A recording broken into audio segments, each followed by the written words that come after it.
दोस्तों, स्वागत है आप लोगों का हमारे यूट्यूब चैनल पर।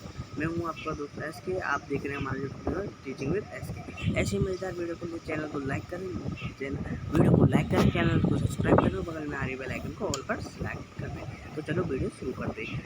बच्चे क्वेश्चन कुछ रह गए थे, उनको बता देते, अगली बार से ऑल क्वेश्चन की एक ही वीडियो बनाया करेंगे। तो लोगों को टाइम नहीं रहता, इसलिए शॉर्ट बनानी पड़ती है। तो 8 क्वेश्चन जो पढ़ते हैं, प्रगति 9th क्वेश्चन की ओर। आज तो हमने कर लिया था 9th क्वेश्चन की। प्राकृतिक सौंदर्य के अलग आनंद में डूबी लेखक और कौन कौन से दृश्य जगह ओर गए।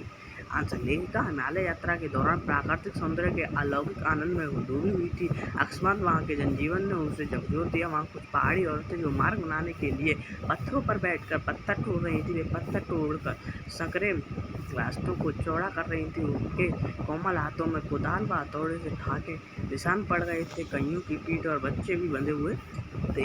इनको देखकर लेखिका को बहुत दुख हुआ। वह सोचने लगी, ये पहाड़ी औरतें अपनी जान की परवाह ना करते हुए सैलानियों के भ्रमण तथा मनोरंजन के लिए हिमालय की दुर्गम घाटियों में मार्ग बनाने का कार्य कर रही है। 7-8 साल के बच्चों को रोज 3-3.5 किलोमीटर का सफर तय कर स्कूल पढ़ने जाना पड़ता है। यह देखकर लेखिका मन में सोचने लगी कि यहाँ के अलौकिक सौंदर्य के बीच भूख, मौत, दैन्य और जीविका के बीच जंग जारी है। क्वेश्चन नंबर 10 ये क्वेश्चन हो चुका है। वीडियो अच्छी लगी लाइक करना, चैनल को सब्सक्राइब करना प्लीज दोस्तों। चैनल को सब्सक्राइब कर दो, हमारे बन के सब्सक्राइबर पूरा करवा दो। 10 सैलानियों को प्रकृति के अलौकिक छटा का अनुभव करवाने में किन किन लोगों का योगदान होता है, उल्लेख करें। आंसर, सैलानियों को प्रकृति की अलौकिक छटा का अनुभव कराने में सबसे बड़ा हाथ एक कुशल गाइड का होता है, जो अपनी जानकारी व अनुभव से सैलानियों को अवगत कराता है। कुशल गाइड इस बात का ध्यान रखता है कि भ्रमणकर्ता की रुचि पूरी यात्रा में बनी रहे, ताकि भ्रमणकर्ता के भ्रमण करने का प्रयोजन सफल हो। अपने मित्रों व यात्रियों का साथ पाकर यहाँ यात्रा और भी रोमांचकारी व आनंदमयी बन जाती है। वहाँ के स्थानीय निवासियों व जनजीवन का भी महत्वपूर्ण स्थान होता है। उनके द्वारा ही इस छटा के सौंदर्य को बल मिलता है, क्योंकि यदि ये ना हो तो वह स्थान निरस व बेजान लगने लगता है। तथा सरकारी लोग जो व्यवस्था करने में संलग्न होते हैं, उनका भी महत्वपूर्ण योगदान होता है। क्वेश्चन नंबर 11 कितना कम लेकर ये समाज को कितना अधिक वापस लौटा देती है। इस कथन के आधार पर स्पष्ट करें कि आम जनता की देश की आर्थिक प्रगति में क्या भूमिका है। आंसर, पत्थरों पर बैठकर श्रमिक महिलाएं पत्थर तोड़ती हैं। उनके हाथों में कुदाल व हथौड़े होते हैं। कईयों की पीठ पर बंधी टोकरी में उनके बच्चे भी बंधे रहते हैं और वे काम करती रहती हैं। हरे भरे बागानों में युवतियों खोखू पहने चाय की पत्तियाँ तोड़ती हैं। बच्चे भी अपनी माँ के साथ काम करते हैं। इन्हीं की भांति आम जनता भी अपनी मूलभूत आवश्यकताओं की पूर्ति के प्रयास में जीविका के रूप में देश और समाज के लिए बहुत कुछ करते हैं।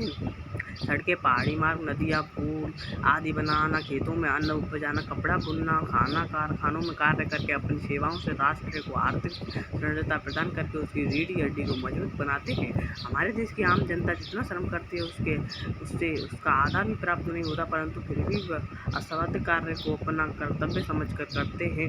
वो समाज का कल्याण करते हैं, परंतु बदले में उन्हें स्वयं नाम या मात्र का ही अंश प्राप्त होता है। देश की प्रगति का आधार यही आम जनता है, जिसके प्रति सकारात्मक आत्मीय भावना भी नहीं होती। यदि ये आम जनता ना हो तो देश की प्रगति का पहिया रुक जाए। क्वेश्चन नंबर 12 आज की पीढ़ी द्वारा प्रकृति के साथ किस तरह का खिलवाड़ किया जा रहा है, इसे रोकने में आपकी क्या भूमिका होनी चाहिए। आंसर, प्रकृति के साथ खिलवाड़ करने के कम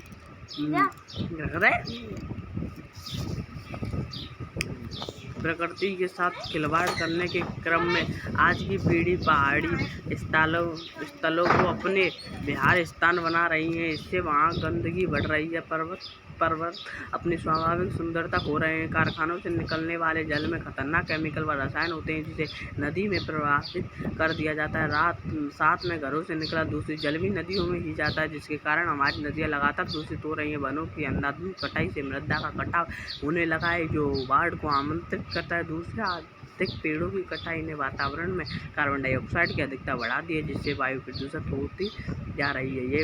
ये बातें बिल्कुल सत्य है जो इस क्वेश्चन आंसर में बताई गई हैं। तो इन बातों को आप ध्यान रखें, अपने मम्मी पापा को बताएं जो गंदगी फैलाते हैं। तो इसके हम सबको मिलकर अधिक से अधिक पेड़ लगाना चाहिए। पेड़ों को काटने से रोकने के लिए उचित कदम उठाने चाहिए ताकि वातावरण की शुद्धता बनी रहे। हमें नदियों की निर्मलता और स्वच्छता को बनाए रखने के लिए कारखानों से निकलने वाले दूषित जल को नदियों में डालने से रोकना चाहिए। नदियों की स्वच्छता बनाए रखने के लिए लोगों को जागरूक करने के लिए अनेक कार्यक्रमों का आयोजन होना चाहिए। नंबर 13, प्रदूषण के कारक स्नोफॉल में कमी का जिक्र किया गया है। प्रदूषण के और कौन कौन से दुष्परिणाम सामने आए हैं, लेकिन आंसर आज की पीढ़ी के द्वारा प्रकृति को प्रदूषित किया जा रहा है। प्रदूषण का मौसम पर असर साफ दिखाई देने लगा है। प्रदूषण के चलते जलवायु पर भी बुरा प्रभाव पड़ रहा है। कहीं पर बारिश अतिरिक्त हो जाती है तो कई स्थान पर अप्रत्याशित रूप से सूखा पड़ रहा है। गर्मी के मौसम में गर्मी की अधिकता देखते बनती है।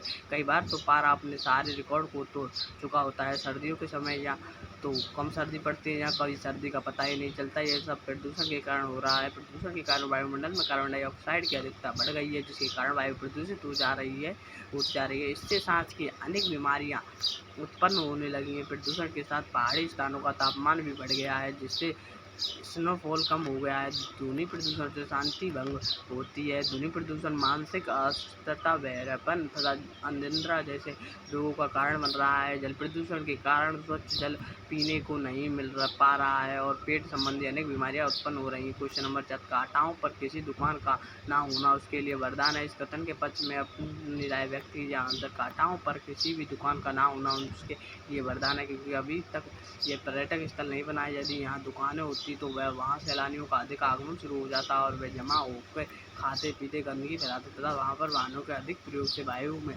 प्रदूषण बढ़ जाएगा। लेखिका को केवल यही स्थान मिला जहाँ पर वह स्नोफॉल देख पाई। इसका कारण यही था कि वहाँ प्रदूषण नहीं था। कांटाओं पर किसी भी दुकान का ना होना उसके लिए एक प्रकार से वरदान है। क्वेश्चन नंबर, प्रकृति में जल संचय की व्यवस्था किस प्रकार की है। आंसर, प्रकृति ने जल संचय की व्यवस्था नायाब ढंग से की है। प्रकृति सर्दियों में बर्फ के रूप में जल संग्रह कर लेती है और जब गर्मियों में पानी के लिए जल तांत्रिक मचती है तो उस समय यही बर्फ से हिलाएं पिघलकर जलधारा बनकर नदियों को भर देती है। नदियों के रूप में बहती है जलधारा अपने किनारों बसे नगर तथा गांवों में जल संसाधनों के रूप में तथा नहरों के द्वारा एक विस्तृत क्षेत्र में सिंचाई करती है और अंत में सागर में जाकर मिल जाती है। सागर से फिर से वाष्प के रूप में जल चक्र की शुरुआत होती है। सचमुच प्रकृति ने जल संचय की कितनी अद्भुत व्यवस्था की है। क्वेश्चन नंबर 6, देश की सीमा पर बैठे फौजी किस तरह की कठिनाइयों से जूझते हैं, उनकी प्रति हमारा क्या उत्तरदायित्व होना चाहिए। क्वेश्चन नंबर आंसर, साना हाथ जोड़ी पाठ में देश की सीमा पर तैनात फौजियों की चर्चा की गई है। प्रस्तुत सैनिक अपने उत्तरदायित्व का निर्वाह ईमानदारी, संपूर्ण तथा अनुशासन से करते हैं। सैनिक देश की सीमाओं की रक्षा के लिए कटिबद्ध रहते हैं। देश की सीमा पर बैठे फौजी प्रकृति के प्रकोप को सहन करते हैं। हमारे सैनिकों फौजी भाइयों को उन बर्फ से भरी ठंड में ढूंढना पड़ता है जहाँ पर तापमान शून्य से भी नीचे गिर जाता है। वहाँ नसों में खून को जमा देने वाली ठंड होती है। वहाँ सीमा की रक्षा के लिए तैनात रहते हैं और हम आराम से अपने घरों में बैठे रहते हैं। यह जवान हर पल कठिनाइयों से जूझते हैं और अपनी जान हथेली पर रखकर जीते हैं। हमें सदा उनकी सलामती की दुआ करनी चाहिए, जिनके परिवार वालों के साथ हमेशा सहानुभूति, प्यार व सम्मान के साथ पेश करना चाहिए। तो वीडियो अच्छी लगी तो लाइक करना चाहिए, सब्सक्राइब करना, बेल आइकन बगल में आ रही बेल आइकन को भी ऑल पर सेलेक्ट करना। ऐसे ही मज़ेदार वीडियो को लीजिए। Thanks for watching. अभी हम छोटे तो प्लीज़ हमारे बन के सब्सक्राइबर पूरे करवा दीजिए। Thanks for watching.